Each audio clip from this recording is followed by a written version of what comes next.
Well, if you really want to know.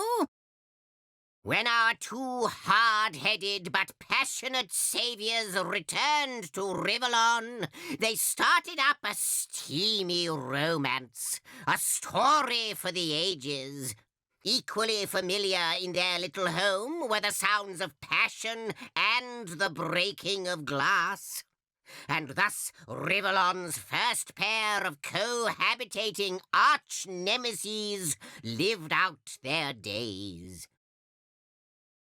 Upon arriving back in Rivellon, our two dear like-minded saviors were so deeply in love, they decided to forge their very souls together. I advised against it myself, but you try telling a young couple that 40% of soul forges end in the coming of the apocalypse.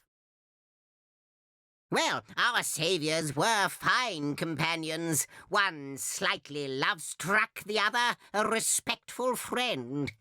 Many more adventures had they, side by side, slaying beasts and evil barons with ease. After battle, Saviour the First would gaze affectionately at Saviour the Second, and in time, Saviour the Second began to gaze back.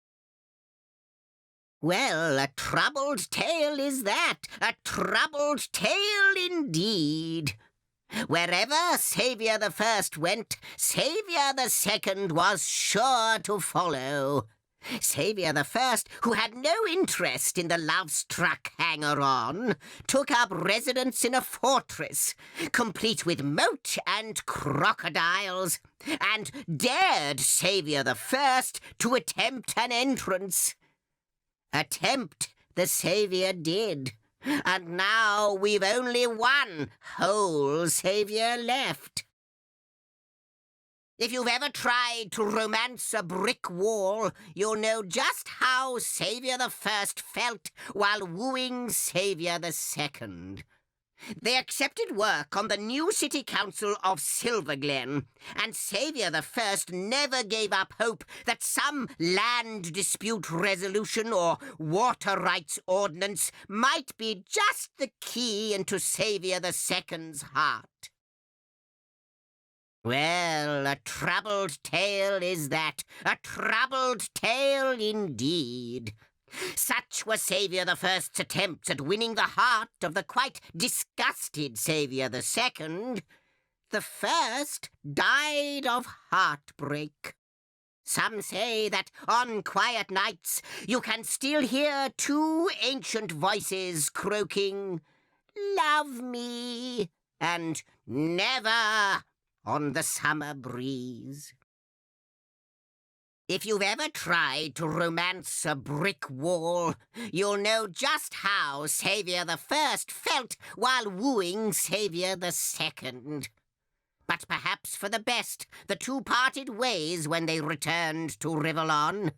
Saviour the First never forgot Saviour the Second, and would think of their adventures whenever the moon was particularly pearl-shaped, or the sunset a special shade of orange. As for Saviour the Second, Saviour the First was forgotten as soon as breakfast came. When our saviors returned to Rivellon, Saviour the First still held an inkling of hope that Saviour the Second might return the affections so grown during their journey. But as they parted ways, Saviour the Second merely clapped Saviour the First on the back and rode away. Some say Saviour the First is still locked away in some darkened bedroom, listening to a music box of the Wizard Woden's classic ballad, "I'll Never Forget That Magic Feeling," on repeat. Our saviour's adventures together did not cease once they returned to Rivellon. No! Saviour the First, ever enthusiastic, dragged Saviour the Second, a more reserved sort, through mountain high and valley low in search of adventure. Their only lasting dispute being the case of the unworn friendship bracelet. Great friends were our saviours, but their preferences took them in very different directions. One set walking north, the other south, and when they met in the middle, they shared stories of their adventures over flagons of glow wine. Thus they set out again and again, Rivellon's roving heroes. Our saviours were such fine friends, they decided, with the blessing of the Council of Seven, to start their own League of Warriors, the Order of the Guardians. Together, they trained pairs of initiates, knights and mages, rogues and rangers, and more, in the intricacies of cooperative war. And today, their graduates are among the most esteemed in Rivellon. Ah, poor Saviour the First, whose bids for friendship went so often unanswered. Fortunately for Saviour the Second, their interests quite diverged. As time and space separated them, Saviour the First resorted at last to sending only the occasional pigeon to Saviour the Second's front door. The pigeon's messages went unread time and again, but Saviour the First never stopped hoping. Ah, poor Saviour the First, whose bids for friendship only increased as time went on. Whatever Saviour the Second did, Saviour the First was sure to follow, offering praise and pastries to the prickly intended friend, and receiving naught but insults in return. Nevertheless, that thick skin turned out quite useful during the Goblin Range uprising. Our saviours' adventures together did quite sadly cease once they returned to Rivellon. They never did agree on much, and Saviour the Second soon grew tired of Saviour the First's unbidden friendship. The last I heard, Saviour the Second had become the right-hand knight to a northern king, while Saviour the First headed south to find new friendship and adventure elsewhere. Our saviours never did agree on much, and returning to Rivellon hardly changed that. Saviour the First settled in Sicil, good neutral ground, while Saviour the Second chose a home on the exact opposite side of the realm.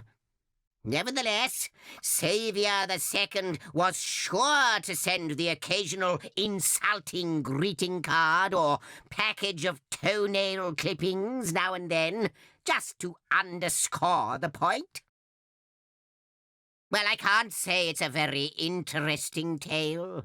Our saviours had so very little interest in one another, they merely parted ways, one to one end of the realm, one to the other, once they'd set foot back in Rivellon. Many years later, when a curious historian asked Saviour the First about Saviour the Second, Saviour the First merely answered, "Who?" Like-minded though they were, our dear saviours never did quite get along, least of all once they'd returned to Rivellon. Despite their differences, they both insisted on settling in Sicil.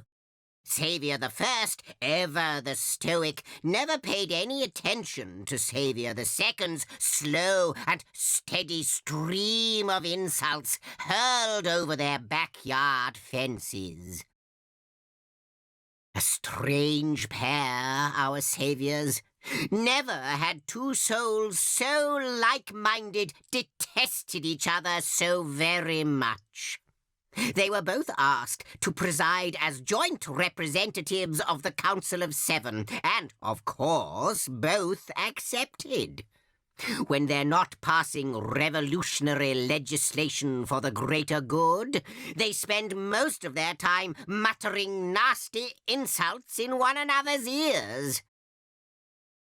It's not a pretty tale, but when our two saviors returned to Rivellon, their hatred for one another fairly exploded. They began a savage brawl, the likes of which drew spectators from the depths of the western lowlands to the frosty peaks of Tanneroth. Some say the two are entangled in never-ending battle still, headlock after chokehold, waiting for their own set of guardians to separate them.